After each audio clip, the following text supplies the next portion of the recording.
Seorang pria tewas dikeroyok warga yang emosi karena korban menganiaya istri dan 2 kakak iparnya hanya gara-gara minuman kopi. Halo pemirsa, saya Anggita Disastra. Kita jumpa lagi di program Berita Kriminal. Bersama kita akan mengungkap dunia kejahatan dengan berbagai laporan kriminal dalam Sergap.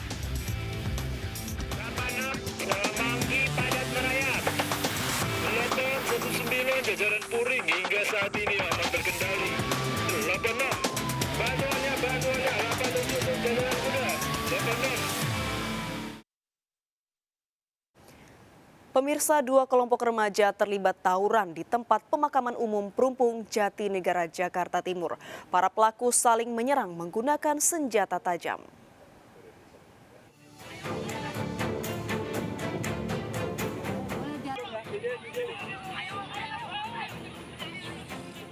Video amatir merekam tawuran 2 kelompok remaja saling serang di tempat pemakaman umum Perumpung, Cipinang Besar Utara, Jatinegara, Jakarta Timur. Para pelaku dilengkapi dengan senjata tajam dan kayu maupun bambu. Diduga tawuran terjadi akibat saling ejek. Warga resah dan khawatir takut menjadi korban salah sasaran. Bocah rame? Rame lagi nongkrong. Tiba-tiba saya isir pada tawuran. Rata-rata remaja tanggung apa? Anak tanggung. Pada bawa senjata tajam? Bawa celurit, arit, main rame di sini. Meski petugas kepolisian kerap melakukan patroli, namun para remaja tetap nekat melancarkan aksi tawuran di kawasan tersebut. Warga meminta agar polisi melakukan penjagaan khusus pada malam hari. Dari Jakarta, Rio Manik melaporkan. Waspadalah saat parkir di SPBU. 2 motor milik karyawan SPBU di Gambir, Jakarta Pusat, raib di gondol kawanan pencuri. Sebelum beraksi, para pelaku sempat mengisi bahan bakar dan ke toilet.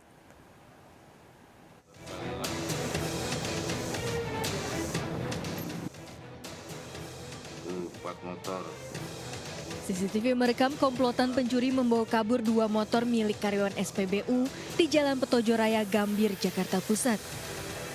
Berboncengan motor, kawanan pelaku yang berjumlah 4 orang beraksi cukup tenang. 2 pelaku beraksi menjebol kunci stang, sementara 2 pelaku lainnya menunggu di motor memantau situasi. Kurang dari 1 menit, kedua pelaku membawa kabur 2 motor sekaligus. Pelaku beraksi di SPBU 24 jam dan dalam kondisi mulai sepi pengunjung. Sebelum beraksi, para pelaku sempat mengisi BBM dan ke toilet. Korban baru menyadari motornya hilang saat akan pulang. Iya, karyawan ini tukang sapu. Oh, tapi bagian tukang sapu. Kalau yang tahu, kalau yang satu saya kurang tahu. Itu terekam CCTV, Pak? Kenapa? Terekam CCTV. Terekam, tapi nomornya nggak jelas banget. Itu pelakunya berapa orang, Pak? Pelakunya berapa orang? Saya kurang tahu. Di CCTV berapa orang? 2 motor. 2 motor. Berbekal rekaman CCTV, kedua korban laporkan pencurian ke Polsek Metro Gambir. Waspada dan gunakan kunci pengaman tambahan saat memarkirkan kendaraan. Dari Jakarta, Rani Sanjaya melaporkan. Pembunuhan ibu rumah tangga oleh suaminya di Semarang, Jawa Tengah dipicu rasa cemburu. Pelaku mengetahui istrinya berselingkuh dari percakapan di handphone. Usai membunuh korban, pelaku sempat berwisata dengan putranya.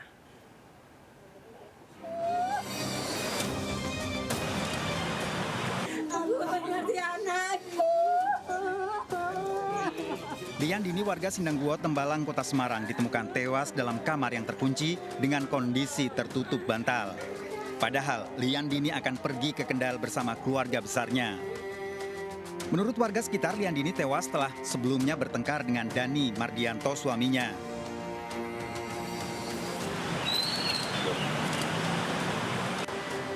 Dani Mardianto menyerahkan diri ke kantor polisi dan mengakui melakukan pembunuhan pada istrinya. Dani datang ke kantor polisi setelah mengajak anaknya berwisata ke Pantai Marina, Kota Semarang. Dalam pemeriksaan di kantor polisi, pria berusia 26 tahun ini mengaku membunuh istrinya karena cemburu. Istrimu selingkuhnya belum pernah kan? Saya sadar WA-nya. Hadapnya gimana? Pakai aplikasi selama 3 minggu. Nah, apa yang kamu temukan di Sadap? Itu istri saya chattingan sama istri orang. Istri orang sama jenis Suami orang. Hasil penyelidikan polisi, Dani membunuh setelah keduanya bertengkar di kamar. Saat pergi berwisata, Dani mengunci rumahnya. Berawal dari informasi dari tersangka bahwa tersangka meminta istrinya untuk membelikan pulsa listrik ya. Pulsa listrik, ternyata ditunggu-tunggu agak lama, istri ini tidak datang-datang, kemudian tersangka yang sudah dari awal pun mencurigai bahwa istrinya selingkuh. Ketika istrinya sudah datang, akhirnya terjadi percekcokan antara tersangka dengan korban. Tersangka terancam hukuman 15 tahun penjara dijerat Undang-Undang Kekerasan dalam Rumah Tangga dengan barang bukti, bantal, dan guling. Dari Semarang, Jawa Tengah, Kristadi melaporkan. Setelah menyebar sketsa wajah pelaku, polisi akhirnya menangkap pelaku penusukan yang menewaskan gadis di Cimahi, Jawa Barat. Polisi menangkap pelaku di rumah kos di Sukasari, Bandung. Pelaku menusuk korban setelah gagal merampas handphone korban dalam perjalanan pulang usai mengaji.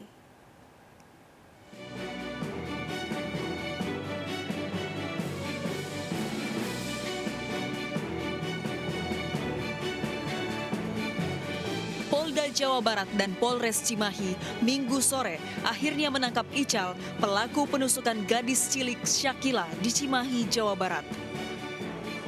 Pelaku berusia 22 tahun, merupakan warga Kelurahan Maleber, Kecamatan Andir, Kota Bandung. Sebelumnya, dari pemeriksaan alat bukti dan keterangan saksi, polisi menyebar sketsa foto pelaku. Dan didapatkan beberapa informasi, keterangan, dan juga data-data. Dari pengembangan tersebut didapatkan petunjuk untuk menentukan siapa pelakunya. Akhirnya mengarah kepada tersangka dan akhirnya didapatkanlah nama saudara Rizaldi ini sebagai tersangkanya. Sementara itu, keluarga yang mendengar pelaku tertangkap mendatangi Mapolres Cimahi Minggu malam. Direktorat Kriminal Umum Polda Jawa Barat bersama tim dari Polres Cimahi. Alhamdulillah tersangka berhasil kita amankan tadi sore. Peristiwa penusukan korban yang berusia 12 tahun terjadi Rabu malam pekan lalu. Korban ditusuk pelaku di tengah perjalanan pulang dari mengaji. Warga menemukan korban tak sadarkan diri di Jalan Mukodar, Kota Cimahi, dan langsung dilarikan ke rumah sakit. Nyawa korban tak tertolong akibat luka parah senjata tajam di punggungnya. Polisi menyebut pelaku sengaja membuntuti korban dan berniat mengambil telepon genggam milik korban. Polisi telah melakukan olah TKP dan mengamankan sepeda motor pelaku serta sepatu milik korban. Pelaku dijerat pasal berlapis, pembunuhan berencana, dan pencurian disertai kekerasan dengan ancaman hukuman 20 tahun penjara. Dari Cimahi, Jawa Barat, Yuwono melaporkan.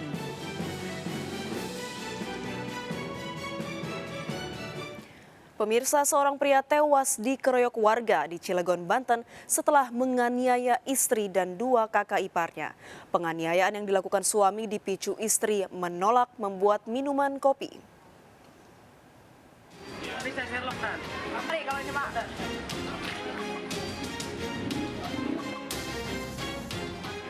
Esem tewas dengan luka mengenaskan setelah dikeroyok warga Banjarsari, Anyer, Serang. Warga kesal mengejar Esem yang melakukan penganiayaan pada istri dan 2 kakak iparnya dengan senjata tajam. Esem mencoba kabur setelah keluarganya berteriak minta tolong sehingga mengundang perhatian warga. Polisi melakukan penyelidikan, telah memeriksa warga yang terlibat dalam pengeroyokan dan dipicu masalah rumah tangga Esem dengan istrinya. Dan saat itu juga diamankan oleh warga sekitar pelaku inisial S yang kemudian dihakimi oleh massa yang berujung pada meninggal dunia. Terkait motif daripada S, ini masalah sepele karena istri S saat itu diperintahkan untuk membuat kopi dan tidak dilakukan sehingga memicu S melakukan kekerasan terhadap istrinya. Akibat penganiayaan yang dilakukan SM, 3 korban harus mendapat perawatan di rumah sakit. Sementara warga yang terlibat pengeroyokan menjalani pemeriksaan di kantor polisi. Dari Cilegon, Banten, Iskandar Nasution melaporkan.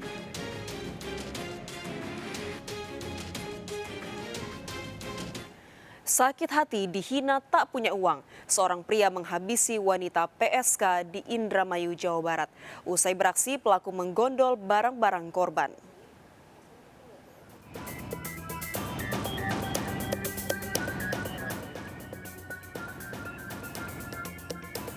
Setelah janjian pada sebuah situs kencan online, Supriyanto menemui SAP pada sebuah kamar kos di Lemah Mekar, Indramayu, Jawa Barat. Keduanya sepakat berkencan untuk ketiga kalinya. Namun kali ini, pelaku yang dalam kondisi mabuk tidak mempunyai uang. Korban pun menghina pelaku. Tak terima dibilang kere atau miskin, pelaku menghabisi korban di kamar kosnya. Usai beraksi, pelaku mencuri 4 HP korban dan kabur. Pelaku tertangkap saat bersembunyi di rumah temannya.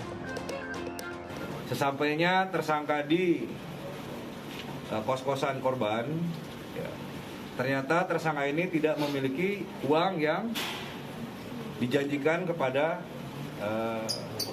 korban.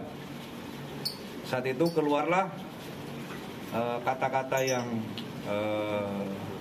membuat sakit hati daripada tersangka ini. Barang bukti HP, pakaian dan motor disita polisi. Dan dia lontarkan itu dengan kata-katanya, kalau lu emang kere aja, lu nggak bisa di sini gitu ya. Kalau kere aja gitu.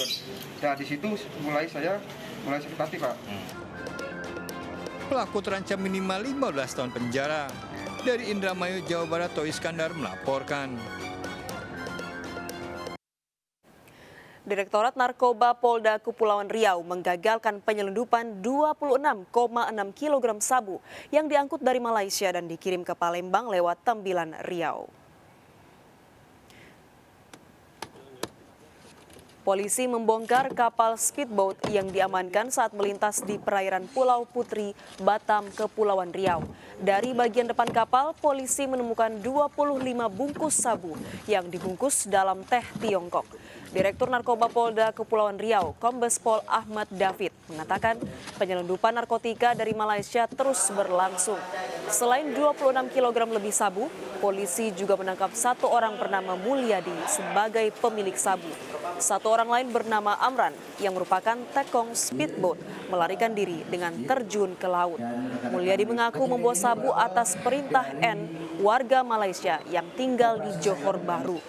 Mulyadi dijanjikan upah 10 juta rupiah per kilogram.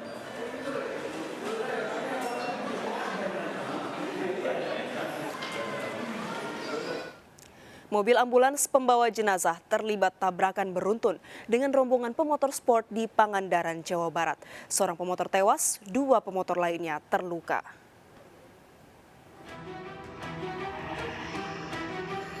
Kecelakaan beruntun melibatkan mobil ambulans pembawa jenazah dengan 3 pengendara motor di Jalan Raya Banjar, Pangandaran, Jawa Barat.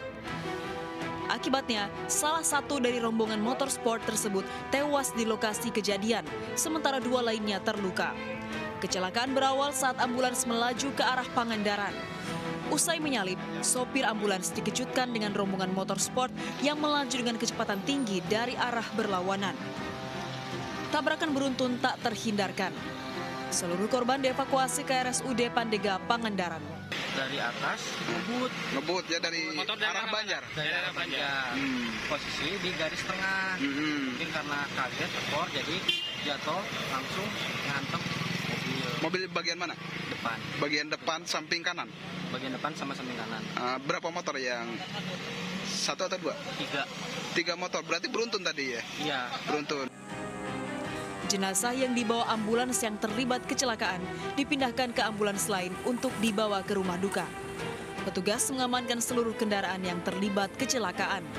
Sementara jenazah korban kecelakaan dibawa ke rumah duka di wilayah Padaherang. Dari Pangandaran, Jawa Barat, Irfan Ramdiansyah melaporkan. Sebuah minibus menabrak tiang lampu penerangan jalan hingga terguling di Jalan Raya Bogor, Kecamatan Ciracas, Jakarta Timur. Seorang anak yang berada di dalam minibus terluka, sementara tiang lampu penerangan jalan yang tertabrak melintang di jalan hingga menimbulkan kemacetan.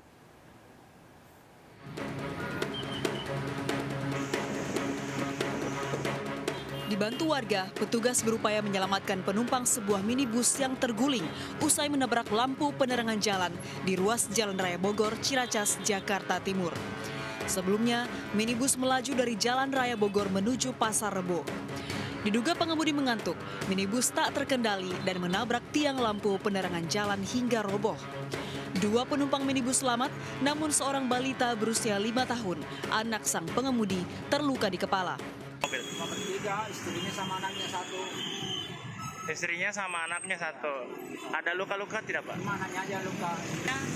Tertabrak ini kendaraan ya. Kendaraan tertabrak ini roboh. Nah, kita tidak mengetahui pasti kendaraan yang mana ya.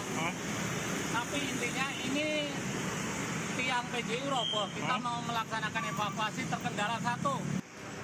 Tiang lampu penerangan jalan yang melintang di jalan dievakuasi oleh petugas Sudin Damkar Jakarta Timur. Akibat kejadian tersebut, kemacetan panjang terjadi dari arah Pasar Rebo menuju Depok. Berhati-hatilah ketika berkendara. Hindari berkendara dalam keadaan mengantuk karena dapat membahayakan keselamatan diri dan orang lain. Dari Jakarta, Rio Manik melaporkan. Pemirsa, jumlah korban meninggal dalam tragedi Stadion Kanjuruhan, Malang, Jawa Timur bertambah 1 orang. Korban meninggal ke-135 adalah Farzah Dwi Kurniawan, mahasiswa semester 5 Universitas Muhammadiyah Malang.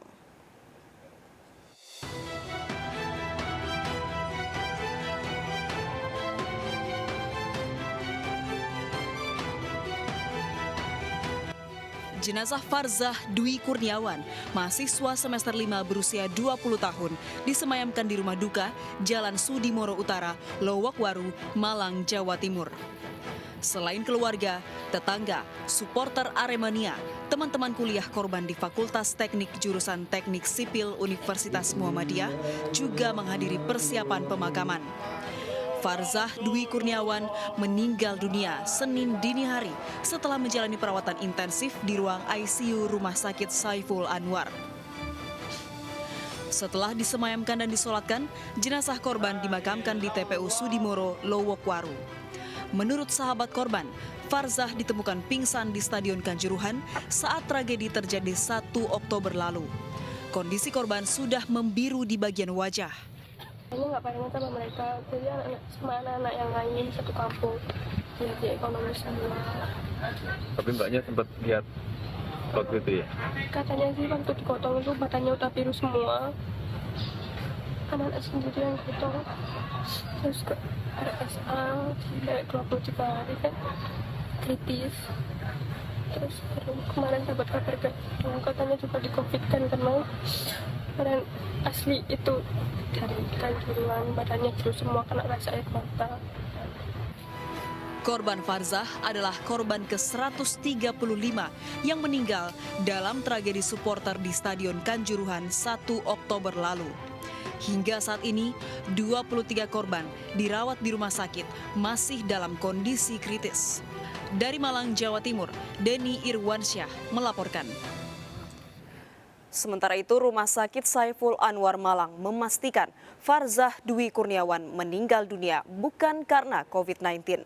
Farzah meninggal dunia akibat multiple trauma, khususnya pada paru-paru dan kepala, serta beberapa bagian tubuh lainnya.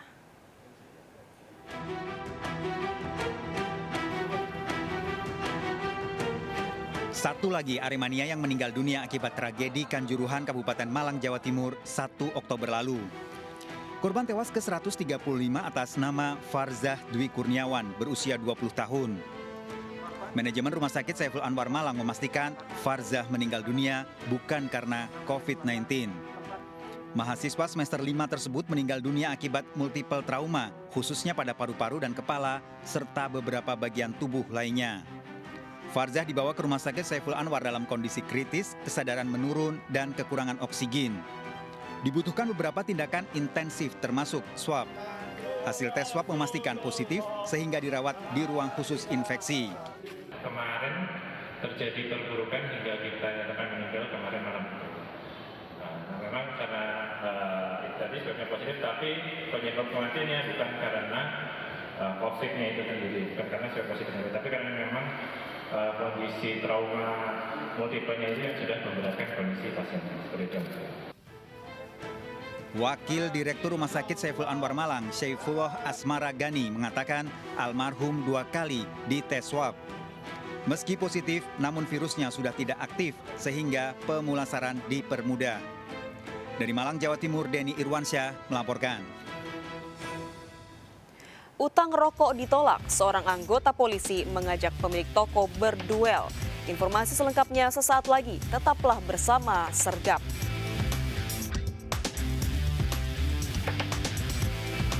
Bantuannya.